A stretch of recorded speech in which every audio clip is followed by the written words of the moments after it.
Matrimony साईटवर नाव नोंदवून लग्नासाठी मुलं आणि मुली पाहायचं प्रमाण मागच्या काही वर्षांमध्ये मोठ्या प्रमाणात वाढलं आहे।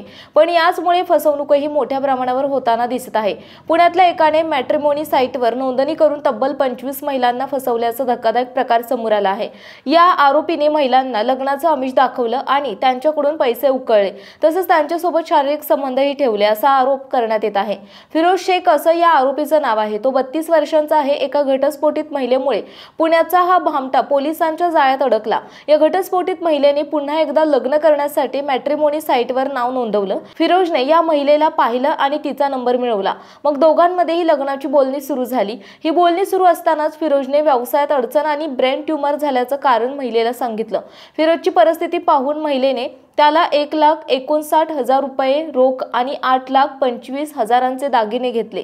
काही काळानंतर महिलेने लग्नाबद्दल विचारायला सुरुवात केली, पण फिरोजने टाळाटाळ करायला सुरुवात केली। तसंच तो घेतलेले पैसेही परत देत नव्हता। अखेर महिलेने पुण्याच्या पोलीस स्टेशनमध्ये तक्रार दाखल केली।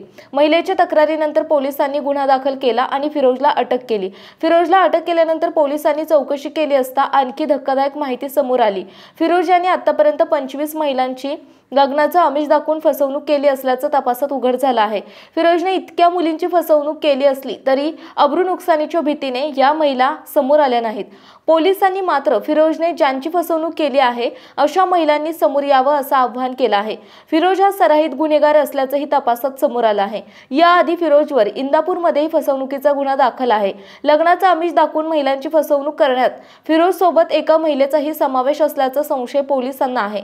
फिरोज याचं लग्न झालं असून त्याला 2 मुलंही आहेत अशी माहिती समोर आली आहे।